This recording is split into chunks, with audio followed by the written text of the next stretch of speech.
Welcome to the royal town of Windsor, home of the most famous school in the world, the Queen's favourite house in the country, and for a day in June, the most popular triathlon in Britain.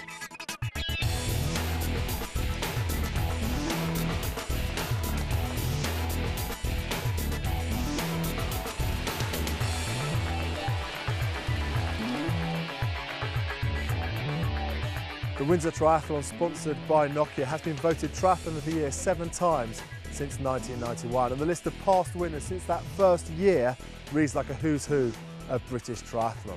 So we've got some swim, bike, run champions of past, present and future on the Berkshire Riverside this weekend.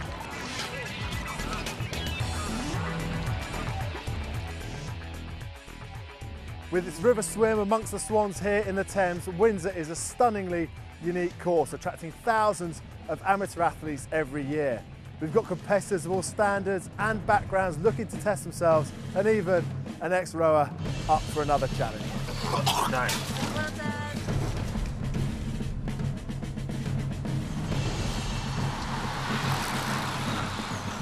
Well, we promised you champions, and I'm joined by Annie Emerson, former British champion triathlete and world #1 duathlete. Annie, Windsor is so popular. Why is that? Well, for starters, it's been running for 19 years now, which is just amazing. There'll be over 2,000 people racing tomorrow, and it's just such a beautiful place to be, and the weather's always good. There's a sprint distance and the Olympic distance. For those who don't know, can you just take them through the Olympic distances? Well, the Olympic distance is 1.5k swim. That's 900 metres up the Thames, 600 metres back down again. You've got a current, and that's why it's shorter coming back down. 40k on the bike and a 10k run. I'm doing it tomorrow, so I'm trying to get a few expert tips. I haven't been around the course yet. Well, the bike it's a little bit rolling in places. It's not technical, but it's a good time trialist course, so it's definitely going to suit you. The run's tough. It's 3 laps, and it's got a hill in it, which I think will hurt the people that are tired, but the people that are still feeling strong will definitely be able to gain time on the hill there against their competitors. The day before the race, and time to rack my bike amongst the 35 to 39 age groupers, my rivals for the event. And meanwhile, the elites were also coming into town, signing in and installing their hardware in the VIP parking reserved for the best swim bike runners in the land. The elites also make up the 3rd round of the British Triathlon Super Series, with valuable points up for grabs on this course. Current can be quite strong in the water, so that can really split up the swim, and the bike is quite hilly as well, and it's exposed in some parts, and then the run has a really cheeky hill up by the castle, so it is a hard course. You know, it's a really good tester, you know, really kind of see where you're at fitness wise. If it's tough for Ollie Freeman, it's far too tough for James Cracknell. All sorts race at Windsor though, from accountants to zoologists, and if there were any future Prime Ministers in residence at nearby Eton College, they were keeping a low profile. Well, we were promised some MPs were going to come and race, but apparently you can't claim expenses for pedal power, so they didn't show up. But what we have got is one of the editors of the national newspaper that's been causing some problems, Tony Gallagher, Daily Telegraph. Are you looking forward to tomorrow? Have you got any training in? I've got some training in, but not an enormous amount over the past month. We've been hugely busy. It's a 12, 14-hour day for us, most of us in the office. So some people fit it in at lunchtime, some people do it at night. I do it on first thing in the morning, 6, and on weekends. I'm on the bike or I'm swimming every weekend. And do you find it's a kind of a good release for the stress that you have at work? Wakes me up, starts the day, keeps me going in low moments. It's wonderfully varied, and it's a discipline I'm looking forward to competing in. Is there any element of the swim, bike, run you're not looking forward to? The swimming. I'm frankly terrified of swimming. Until 2 years ago, I couldn't front crawl at all. I was like a pensioner in the pool, and I'd watch people gliding up and down, and I couldn't do it. So I took some coaching, and I can now swim front crawl reasonably effectively, but I've heard nothing but horror stories about the Thames, from the current to the swans to the washing machine start when everybody charges over you. So I've had nothing but bad feelings about it. If I can get through that, I know I can complete it. High fives at 6 a.m. with the first competitors ready to go.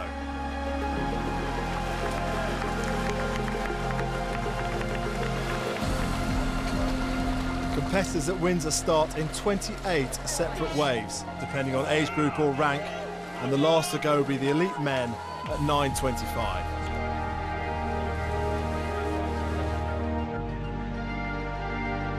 I'm here on the start line with Richard Stannard, last year's winner. Richard, there's something clearly wrong here. I'm dressed in rubber and you're dressed in a polo shirt. Yeah, unfortunately, about a week and a half ago, I was hit by a car while I was out training on my bike.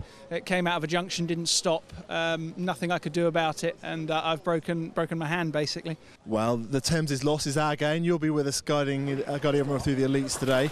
I've got about 8 minutes before I start. It's a river swim today. You know, what tips have you got for me, not only combating the current, but the course? Well, Windsor swim, it's a very technical swim. You're in the Thames, you've got flow to deal with, so when you're against the flow, you get onto the bank, you go right up as close to sort of the bank or the boats that are moored there. Turns out Stanow's not a bad coach for a top triathlete, and I was straight in by the happy boaters with their early morning eggs and bacon. I was into the lead in my start group, heading for the turn point upstream. And then on the way down, you come into the middle of the stream, use the flow. You know that from rowing, trying to get into the stream, coming down. The problem you've got then is the sun is in your eyes. I see it over my shoulder, it's a nice sunny day, and you've got to then look and sight regularly to make sure you can see the exit of the swim. Heavier by a few mouthfuls of Thames water and in no danger of leading my group, it was time for T1 and Windsor's 200-metre run to the bikes. I was already off the pace for my 1 hour 59 personal best, but I always said Windsor was a slow course. I've done a couple of triathlons. What I'm always wondering about is how hard you go in the swim. It takes 20, 25 minutes and you've still got, you know, an hour and 40 left. How much do you nail the swim and think, oh, my legs will be fine for the ride and the run? Well, for me, it's my ace card, so I'm often going very, very hard in the swim. But you want to be comfortably uncomfortable. You know. That's an oxymoron, surely. Yeah, a little bit. It's a funny place to be, but you're just outside your comfort zone, but you know you've got something left. You can save it for the bike and then give it your all on the run. While I was away on my tour of Berkshire, newspaper man Tony Gallagher had survived the washing machine, the swans, and the MPs looking to sink him. And he was into the first transition. You enjoying it? I am. I will now. The swimming was endurance, but from here on in, it's entertaining. I hope. Tony was well on the way to a 3 hour, 16-minute finishing time, while for me it was a matter of trying to keep in touch with the fastest age groupers on the roads. Andy Old here on the way to a silver in the 40 to 45s and enjoying himself. Only elites are allowed to form drafting groups, so for most racers, every mile of road has to be conquered with your own diminishing pedal power. Not so much wind, which is good. Legs are pretty knackered now.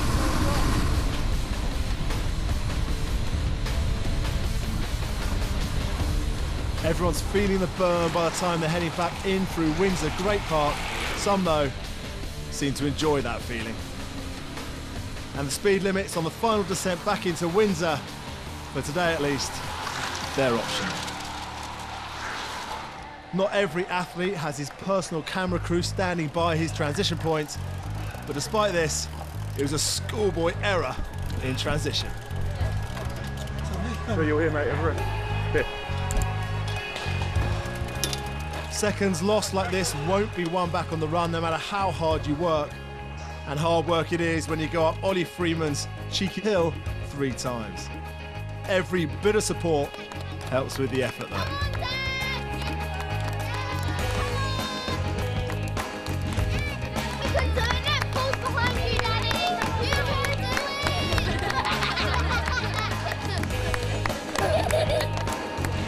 Spectacular views at least ease the pain a little as you run 3 laps of Windsor and Eton.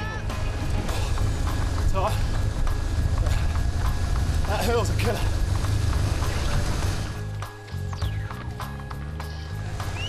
Close to 40 minutes later, with a final burst of speed, but no hope of a PB, I joined the final charge to the finish to cross in a time of 2 hours, 10 minutes, 3rd quickest in my age group. How did that feel, James? I run too far.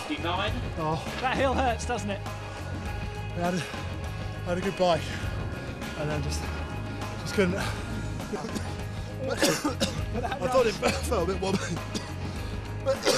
It's hard not to pace it. Yeah, and the run it hurts, doesn't it? Up that hill by the castles.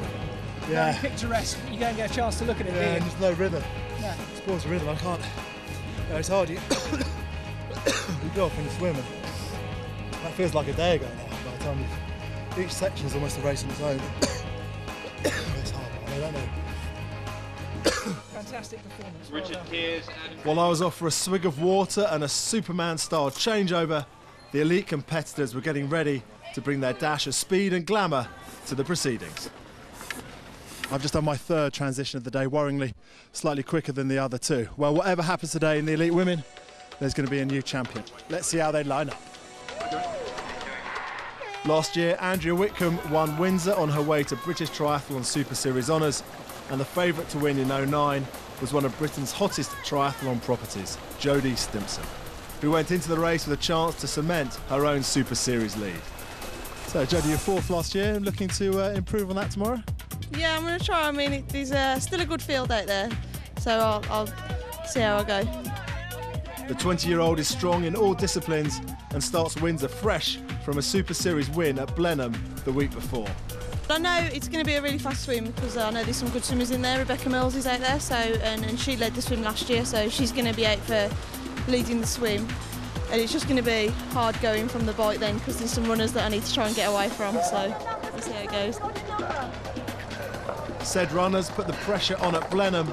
Non Stanford is a former protege of Dame Kelly Holmes, and this talented runner worried Stimpson on the early stages of that Blenheim run. She could do the same at Windsor to maintain progress in her debut triathlon season. I was getting quite disillusioned with running because of injury, and triathlon presented a new challenge, and I really enjoy the diversity of the training, and I find the racing so exciting. Stanford was doggedly hanging on to the wakes of the more experienced triathletes, Stimpson and Milnes, in the swim. Getting used to triathlons and the open water starts, and so there's lots of areas to improve on. As I've been a swimmer and a runner, my weakest area is my bike, but that's coming on quite well. I think there's quite a few good athletes in the field today, so it's going to be really exciting, but obviously Jodie Stimpson is the favourite, and she's probably the one to beat, but hopefully. At the turn point, only Stanford had the lead pair in sight. Could she keep it that way until the swim exit?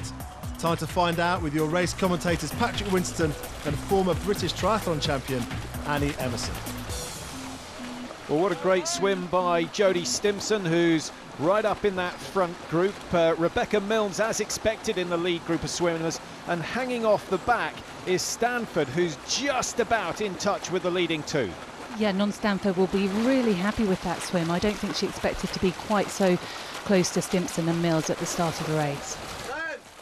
One right-hand turn, and Stimpson, well, losing 4 or 5 metres at the most. That won't be too crucial. They've only got 50 metres or so to go before they exit the water here in Windsor, and the leading group of 3 have done a lot of damage over the rest of the field.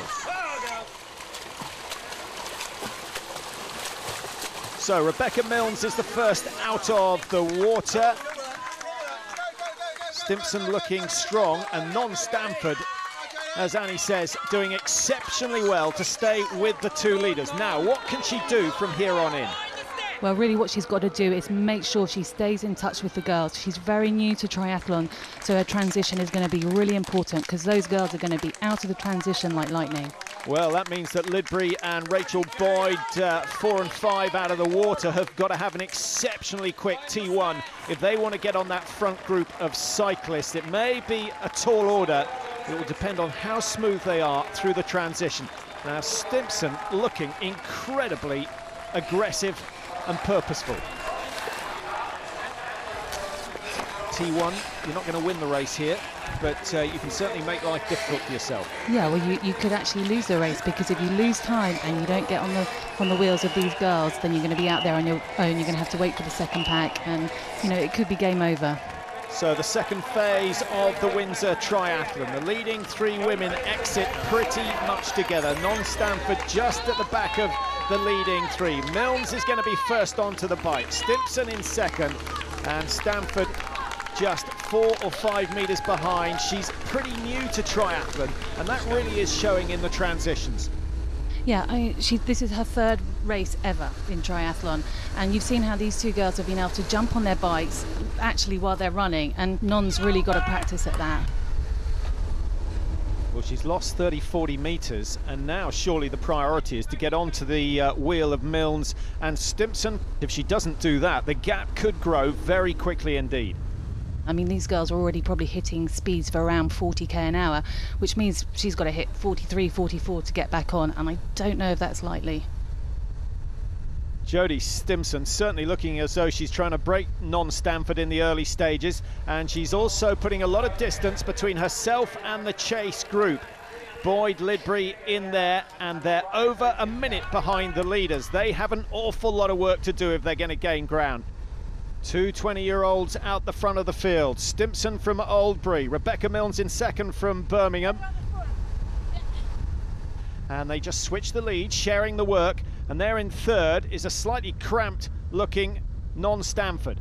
Yeah, I think it looks like she really needs to work on her bike position, but obviously that's going to come with time. So there are the swimming times from this first phase of the Windsor Triathlon. Over a minute between third and fourth. Non-Stanford in no man's land at the moment, making the chase on the leading two. After the swim, there's a big break in the women's. Bex Milne and Jodie Stimpson. They're going to take some catching, but after the break, it's the men.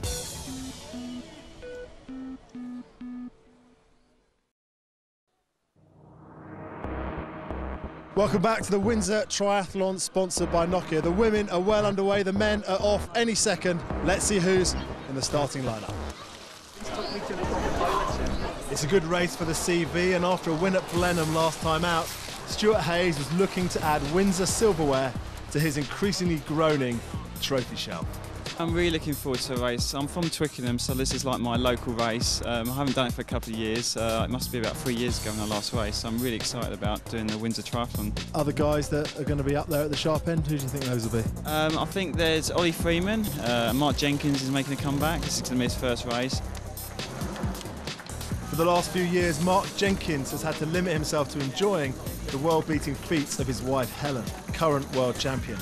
But Athens Olympian Jenkins is a big talent in his own right, and after a few years of illness and injury, was making a return to competition. A bit apprehensive now. I'm glad to see Ollie and Stewie on the start line, and it takes a bit of pressure off me, hopefully. They fit in, and I should get beaten, but it'll be great to compete against some athletes who are in great form and doing really well. Yeah, just see how it goes, and you've got to start somewhere, haven't you? So. And you've raced here before. What do you like about this course? It's a great atmosphere here. It's a lot of people come down, they love the race. It's a mecca for triathlon on Windsor race day. And there's always other guys that you never know about that come out of nowhere, so it's going to be a great race. We have a chat with a guy called Brian Keane earlier, who's gone sub 30 on a 10k and is a strong runner, so it seems a pretty deep field this year. Yeah, it sounds great. I mean, 30 minutes, sub 30 minutes to 10k is an awesome time, so yeah, he'll be one to watch out for, definitely. Mr. Hayes keeping an eye out for Mr. Keane at the start then. My swim is a little bit down still. Not having been swimming for 12 years, you lose a little bit of an edge, so I'm still working on that. But yeah, I'll still like racing. You give it a go and you go out there and you race hard and you give it your best shot. Hayes would need to use every metre of the swim to put distance between himself and Brian Keane. Less of an unknown quantity was Ollie Freeman. Like Hayes, one of Britain's handful of world-class triathletes. It was the 23-year-old Freeman making the early moves for Windsor Glory. Windsor's a great race. It's a race I've done a couple of times before. I won it as a junior, and I think my best was maybe 5th as an elite, so it would be really great to win this. And I remember when I was younger watching guys like AJ, Spencer Smith, guys like that winning. So there's been some real legends who have won this race. That would mean a lot to me to win here, but we'll see. Seeing who's here, obviously no Stu's here. So, he'll definitely affect, very good swim biker, very strong. He's been doing some non-drafting stuff, so I know that he's going to be, certainly keen to push it on the swim and the bike, and maybe I'll be able to catch on to their coattails and then sort of see what I've got left on the run. We'll see. With Mike Adams taking over from Freeman at the halfway point, the eager crowds were waiting at the exit for the stampede into T1. We pick it up in the closing stages of the swim with Annie and Patrick. 300 metres to go in the men's swim, 1,500 metres the total distance, remember. And this is the chasing group because Mike Adams has got some 20 metres clear. Stuart Hayes looking for clean water on the right of your screen, but it looks as though 12 or 13 are going to come in pretty much with the same time. Yeah, this is a big group, and this is a bigger group than what we'd normally see at Windsor, so I think the swim might have been a little bit slower than normal. That's Mike Adams, who's, as you can see, has got himself clear of the field. He's put in a very powerful swim, the man from Aberdeen. Done a lot of training over in Canada, learned a few tricks over there. Stuart Hayes out on in the middle of the river, looking for current or looking for deep water? Well, I'd say he's looking to pick up the current. The current's normally much faster coming back down, so he's trying to make the most of that. Well, he's out there. If it is working, he'll stay there. If not, he'll rejoin the group. And here he is, just moving back in, obviously wanting to tuck in behind one of the other swimmers. How much of a toad you get swimming behind someone as opposed to leading the group? Oh, you save a lot of energy if you manage to get on someone's feet. And Stuart knows how to do this very effectively. He's been doing triathlon for about 20 years now. Stuart Hayes, of course, one of the favourites to take the win here in Windsor. Ollie Freeman also amongst the big names, but a very competitive swim indeed, and we could have some exciting cycling over the 40-kilometre course. The Swan's not used to seeing other water users in this part, and out comes Mike Adams. He'll have enjoyed that victory, and a little salute to the camera as he works his way into T1. Also in that chasing group, we've got Gibson, Daniels is there, Freeman, Hayes, Wolf with a good swim in that leading group as well. Jenkins is there, Locke is right up there with an excellent swim. And all the big names are in the mix after the first phase of the Windsor Triathlon. Well, there you see the swim times, Annie, 18:53. That's not a bad time. I suggested it might have been a bit slow, but I don't think it is actually. It's looking like quite a fast time. Mike Adams maybe just showing that he's not fully focused on the race. He's done his bit, had his bit of glory winning the swim. Stuart Hayes, on the other hand, in the red suit, looks incredibly focused. Next door to him, Ollie Freeman, who could give Hayes a run for his money, provided he stays with the pack on the bike. Ollie Freeman just a little bit slow in transition, 4 or 5 valuable seconds thrown away there. Yeah, and I'm surprised to see that because I would expect Ollie to be a lot faster through transition than he has been today. Mark Jenkins coming out of T1, a little bit ungainly getting onto the bike. Freeman is away as well. Many wanting to know where Brian Keane is, who's not only was he a good junior runner, but he was a national cyclist, and he'll be a real threat to the leaders. Bowden just taking off his wetsuit in T1. He's got work to do to catch the group. Yeah, he's got a little bit of work to do, but with Brian there, I think they're going to work very, very well together. I think there's a good chance they may catch the front pack. Keane, of course, in the Sean Kelly team for cycling, so he'll be looking forward to this second phase, but he does need to control it because you can easily cycle your running legs off yourself. Yeah, if you have to do too much work on the bike, you're going to suffer on the run without a doubt, but they don't have a choice right now. They've got to work hard. Especially with Ollie Freeman up the front, pushing the pace. Now, this is the leading group, and they're already starting to work well together. Mark Jenkins going through, nice low aerodynamic position from him. And certainly Jenkins will be wanting to control this group and making them work. Well, the men have just gone through transition 1. I'm here with Richard Stanley. Firstly, Richard, hard to watch them race when you gagging to be there? Very disappointing. I'd thought about, I've lost a bit of prize money, but it's not the prize money, it's the feeling. You can't escape the feeling of racing. It's adrenaline, it's everything. The crowd here is amazing, and I just so want to be in the race. And then talking of the race, Ollie Freeman, Mark Jenkins, Stuart Hayes, they're all up there. About 12 of them together going out on the bike, but the first few kilometres of the bike are where it really hurts. Your heart and lungs are going crazy. And also Brian Keane as well. We spoke to him yesterday. He was very confident in his bike riding as well to bridge the gap. Absolutely. The guy's raced pro cycling, so he was a little bit off the pace, and if he can get up there and catch them up, he can also run. And apparently he can run 29 minutes for 10k, and that's not slow.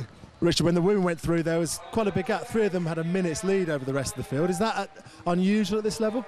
Jodie Stimpson, favourite for the race, looking comfortable. She's in great shape. She looked very lean, very fast, and I think she'll probably go on. She'll push this bike hard, and then we've got it on the race radio that Non-Stamford has actually dropped off that group. So it's just Bex Mill and Jodie together, and they'll probably ride together for the rest of the 40k and end up 1-2. And what will Non-Stamford do? Will she wait for the group behind to catch her up? She may get caught, but she can run. So even if she gets caught, she may still end up in 3rd place. But dropping from those first 2 is going to be a little bit demoralising for her.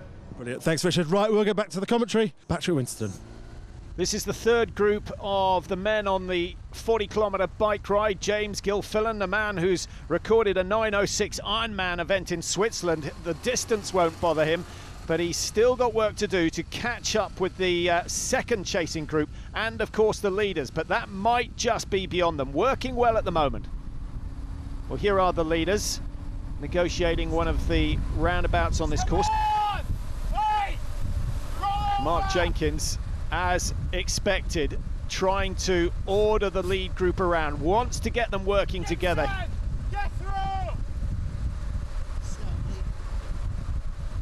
He knows that that is vital if they're to stay ahead of the rest of the chasers.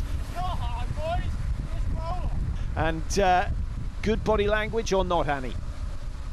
He's working very hard to get these guys to work hard, and he obviously wants to do that because he knows in the 2nd pack he's got some good runners and he wants to stay well clear of those guys. Well, he's one of the senior members in that lead group, and it will be interesting to see how the youngsters respond to him. Ollie Freeman has just dropped off the lead group. Is this temporary or is he in trouble? You wouldn't normally see this on a flat course, so I am wondering if Ollie does have a problem. Stuart Hayes in red, fresh from his victory in the Blenheim race, going through, negotiating with Jenkins as he goes past. Sharp also in that lead group, and at last they're starting to work well together. Now, this is the profile for the course here in Windsor. It's one big 40-kilometre loop, and they work their way out down Wingfield Lane, but crucially, at just about the halfway stage, there's a 180-degree turn, and they will get a chance to look at the chasers. Yeah, that's really important. And for the guys chasing, that's really important because they're going to see how close they are to the lead group. Any chance of a breakaway on this cycle course? I'm not sure that there is, although, you know, we'll probably see 1 or 2 towards the end coming back into Windsor, I would imagine. Well, here is the lead group, and Ollie Freeman is back in touch, encouraged by Stuart Hayes, who obviously wants Freeman in that group to work. But if he's not 100%, he's not going to add much to the speed of the leading group. Now, there's the gap, 1:02 between the leaders and the chase pack, which contains Nick Beard. James Locke is in there, Cotton and Ziff also making the chase. Yeah, the key factor is that the front group here aren't really working that efficiently together, I don't think. And what's the reason behind that? They just don't seem to be able to get it together. There's just no order of people taking their lead. Well, Freeman's not doing his share up the front, and it looks as though Freeman is calling it a day. That is a big, big disappointment for the youngster. And, well, he sees the camera, ups the pace a little, but no, the signal is out. He's pulling off the road and pulling out of the Windsor Triathlon.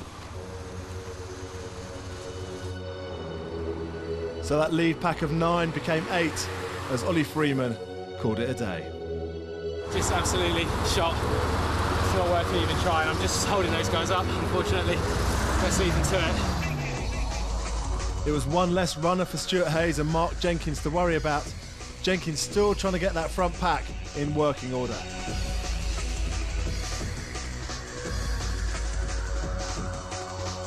His worry was the runners in the chase pack behind. Brian Keane amongst them, all gaining on the leaders as the halfway point of the bike approached.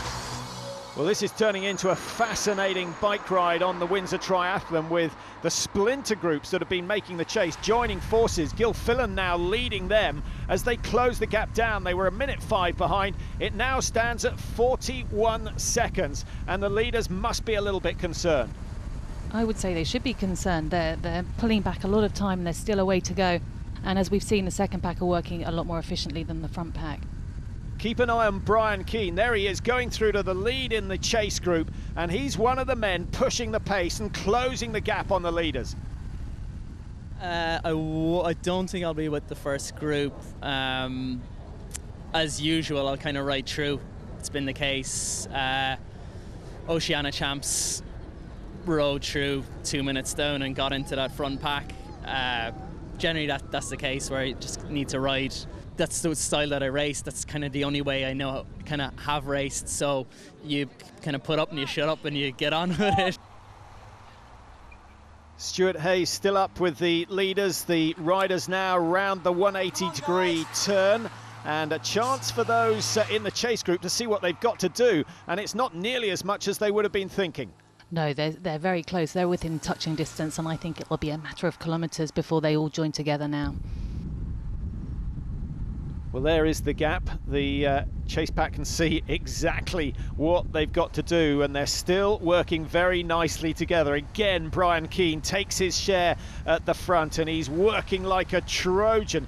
Now, does he have to be concerned that he's going to race his running legs off before he actually gets to the final phase? Yeah, but as I said before, he doesn't really have a choice. He had to work hard to catch the front pack, to be within shouting distance of the top 3 places. And he might be tired off the bike, but he's a strong guy, he's very fit, and I don't think it'll affect his run too much.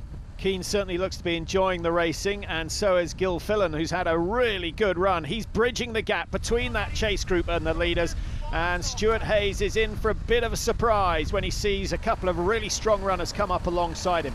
Hayes, though, will still be fairly confident. He's an excellent runner. He's got great pedigree. As I said earlier, he's been in the sport for a long, long time, and he's a great runner. He's won the London Triathlon. He's been a consistent top 10 World Cup finisher. What I've noticed from Hayes over the last couple of months is how good he is, the transition from the bike to the run. That's the bit that most amateur triathletes hate, where you put your running shoes on, but there's nothing in the legs. Hayes seems to get straight into his stride. He'll be practicing that every day in training. He'll be running off the bike. Well, at least 3 or 4 days a week, he'll be doing a training session where he's running off the bike. So he's well practiced in that area. Well, the pace has certainly picked up now. The presence of Keane has made this a very serious race indeed. Bowden is also making up good ground. He's another very good runner who we need to watch on the final leg. The determination is there in the Irishman's eyes. He's pretty new to triathlon, only took it up when he went to Australia, but my goodness, he's showing that he's got a lot of potential. Working their way through Windsor Great Park, just under 5 kilometres to go now, and a big bunch leading the way in this Windsor Triathlon. Curtis just in front of this group. Gil Fillan and Hayes second and third. And there's a clunk of the gears, and it looks like Brian's off. He's trying to bridge the gap over to Curtis and using all his biking experience to do that. Well, as we say, just under 5,000 metres to go, and this is a bold move from Brian Keane. Wants to give himself a little bit of fresh air before the start of the run, and he lays down the gauntlet. Interesting to see that Stuart Hayes hasn't responded. He hasn't responded yet. I'll be surprised if they do let him get away, because the guys know that Brian can run, that he can run very fast, and they're not going to want to let him get away, that's for sure. So Brian Keane of Ireland has laid down the challenge to the rest of the field. As the women came into T2, there were only 2 left in the race for Windsor Gold. The way that me and Bex pushed it on the bike, I mean, when we got into T2, we had like 5 minutes, and that was just teamwork, working hard, putting your head down. We knew we had to because there was runners behind, so it just worked out so well. I watched you come through T2, so you got the break, just you and Bex Milne on the bike, and then you just ran out like you hadn't done anything. You know, I couldn't believe you done 1,500 metres swim, 40k bike, the way you sprinted out of T2. Yeah, I knew that my half of the bike is usually stronger than Bex's, so I knew that it was going to work out like that. But me and Bex just couldn't have worked out better. We both did the same amount of work. We both went through and off. It just worked out really well. Mills and Stimpson blitzed the bike stage, and then by the time Stimpson reached Castle Turn on her first lap, Mills had pulled out, leaving the way clear for Jodie with non-Stanford over 5 minutes adrift and starting the run in 8th after her slow bike. So it was a race for silver amongst the women, with Jill Parker and Tamsin Lewis fighting over that early on. In the meantime, there was no breakaway for Brian Keane as the lead pack fetched him in, but the Irishman's mission was already accomplished and it was set up for a foot race with Stuart Hayes. Pretty hot out there, I imagine?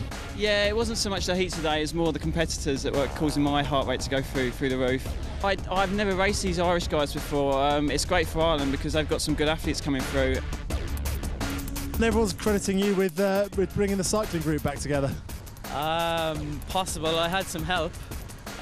James Gilfinnan, the second pack came out of the water together. I was on my own for a bit. I knew the pack was going to come through. And just rode hard. We could see we were catching them. I tried to have a go off the front once or twice. Why not if you got a strong bike coming in towards the finish? I guess from a front group of 8, it went up to maybe 15, 16, 17, 18, those sort of numbers. And another dangerous runner in that big front pack was Adam Bowden. The UK steeplechase champion in his first season of adding swim and bike to his undoubted run talent had also needed a big push to reach the lead bike pack after a slower swim. Been working really hard in training, trying to get everything right for triathlon. Coming from a running background, you know, I knew I still had to do a lot of work on the bike, because I knew if I got out the water in reasonable distance, you know, all I had to do was stick with them on the bike, just hang in. And I had a strong group. The second group, we had some strong cyclists. Didn't really know who they were, but I just tried to stay with them because I'm obviously new to it. So yeah, just hang on. I knew if I come off the bike, my running pedigree can get me right up there. Would Hayes regret allowing those quick runners to recover the time lost in the Thames? There's a small break coming into Windsor, and the favourite tried to win back a little of the lost time before transition 2, where we rejoin the action. Tom Curtis, Brian Keane have both tried to get away, but at the end of the bike ride, it is Stuart Hayes who has opened up a gap of some 40 metres. Really intelligent riding from him, showing his experience and just underlining why he's one of the favourites to win here in Windsor. He's made a very good move there. The entrance, as we can see, coming into the transition is quite tight, and he really wanted to stay out of trouble. He's managed to do that. He's going to have a quicker transition than a lot of these guys and save himself quite a few seconds. So Hayes leading into T2, Keane is there, Jenkins there, Sharp has had an excellent run, Daniels and Bowden not far behind, not the neatest removal of the boot we've seen from Brian Keane, but no time lost. Well, there are the first 5 men into T2. Hayes leading, but Keane taking almost a minute out of him on the bike ride. Bowden also with a quick time. The steeplechase specialist will have to show what he can do over the running phase. 10,000 metres to be completed. Hayes still looking as cool, calm as ever. He's very methodical. Great to see Mark Jenkins back racing after nearly a 3-4 year layoff, I think. It'd be interesting to see what he will do on the run. As he said earlier, it's very early days for him. He hasn't raced for a long time. Hayes, Sharp, Jenkins, the leading 3. Daniels in 4th. And Keane losing 4 or 5 seconds in T2. He's come out in 5th place, and now he's got to show his running skills if he's going to chase down the silky smooth Stuart Hayes, who leads the way onto the early stages of the run. 3 times 3.3 kilometres to make up the full distance, and the first 500 metres up alongside the castle is really tough. I'm in the finish here. We've just watched the men go through T2, and we're here now waiting for the women to come through in a few minutes' time. But with Richard Stand, Richard, those men, they came through in one big old group, didn't they, for T2? Yeah, about 12 of them went out after T1, and then a group of 20, maybe 25 guys came in. But you got Adam Bowden in there, 3,000 metre UK steeplechase champion. We've got a big run going down here. A lot of athletes in there who can run fast. Stewie Hayes will be looking for the win. There's a couple of wild cards might come through. Who's your money on for the men? You've asked a question there. I mean, Stewie Hayes, Mark Jenkins on his first race back. They're the ones we know about. And we've got the Irish outsider, ex-pro cyclist. Can he win? Who knows? Brian Keane for me. We'll find out who's right after the break.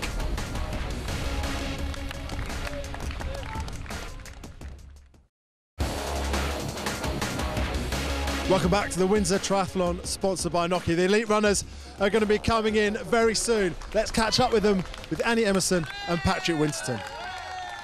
Jodie Stimpson coming in at the end of her second of 3 laps. This was the situation after the first lap, 1:39.05, some 5 minutes clear of Parker.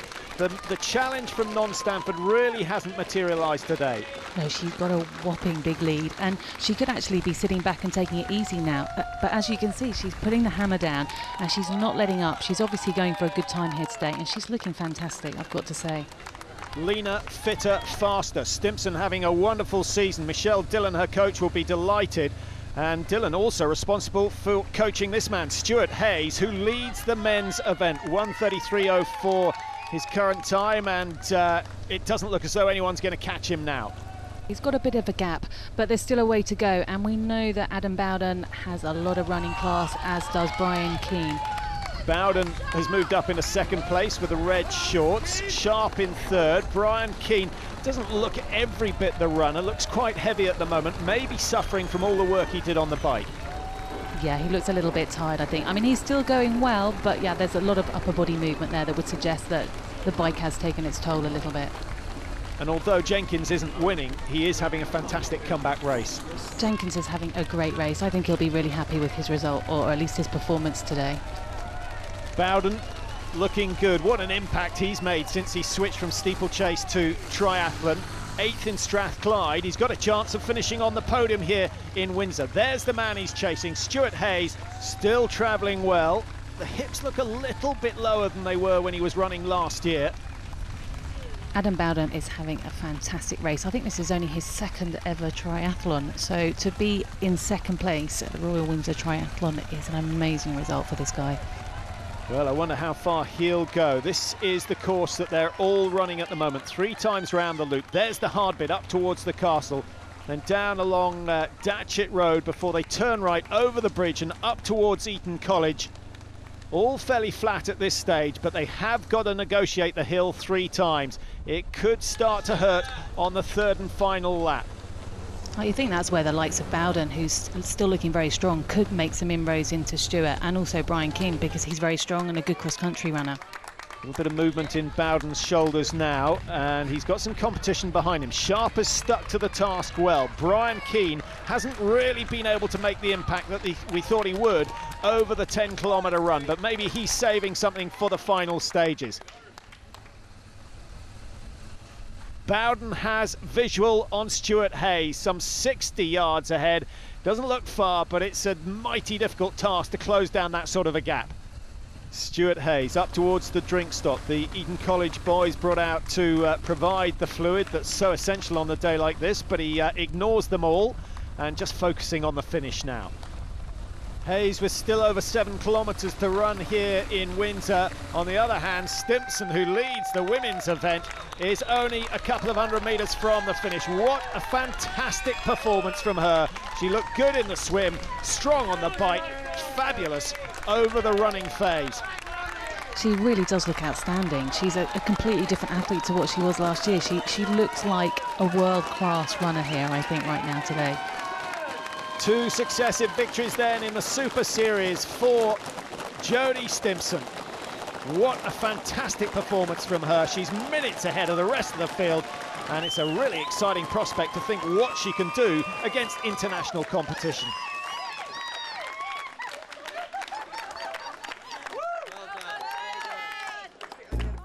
An amazing run from Stimpson, beating world champion Helen Jenkins' course record by 33 seconds. Oh, it's beautiful. I mean, on the run, it was roasting, absolutely roasting. But I always love this course. It's a good course to race on. It's a good one. You can hear the banging out for the second place person. You've been sat here for over 5 minutes. Second for Jill Parker, who ran hard to hold off the resurgent non-Stanford in 3rd.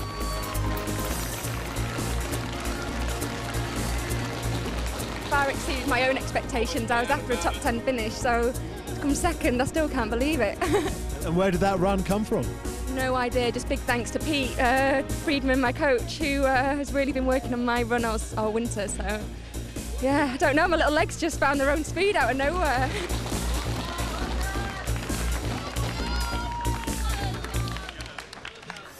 No, mixed feelings, I imagine, for you. A great swim and then a problem on the bike. Yeah, had a really good swim and I was quite surprised actually where I came out, but I was really happy and confident. But on the bike, the girls broke straight away and I just didn't feel it from the start. I felt really uncomfortable.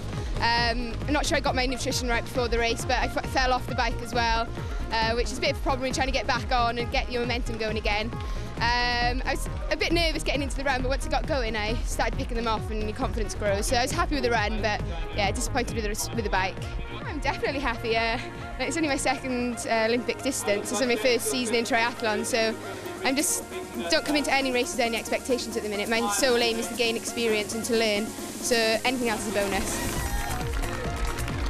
With Bowden tightening up through the run, Stuart Hayes could approach the finish without worries and enjoy his moment in the Windsor sun. Which area do you think gave you the best platform to take the victory? It was definitely the run. I mean, triathlon always comes down to the run, and if you haven't got the run leg, you're not really going to win a race unless you're some monster on the bike. But everyone works on all three now, and you've got to have that last discipline to really take the victory. Last few metres then for Stuart Hayes, who does exactly the same as Jodie Stimpson, winning in Blenheim and winning in Windsor as well.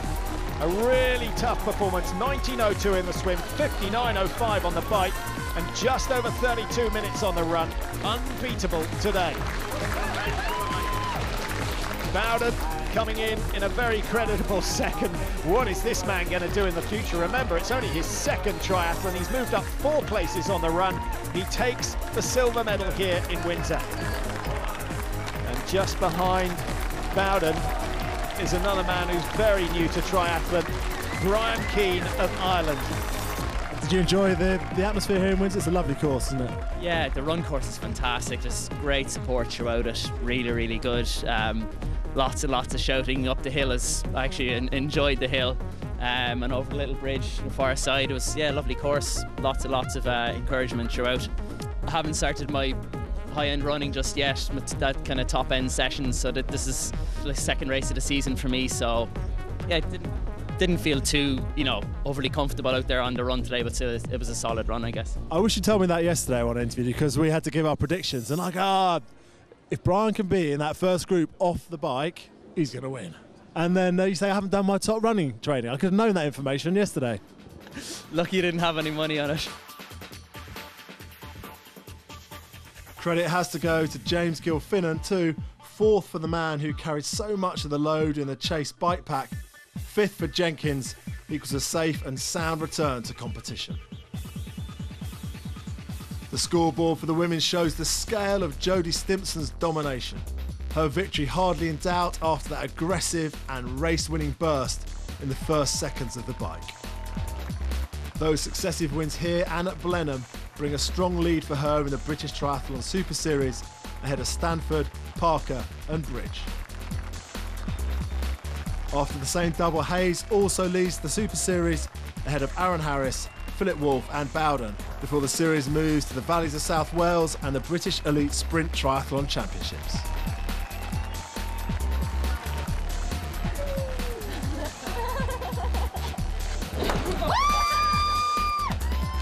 Well, the competitors couldn't have asked for better weather here at Windsor. Personally, I could have had a better swim, bike, run. Congratulations to our winners, Stuart Hayes, Jodie Stimpson. We hope you enjoyed Windsor. Goodbye.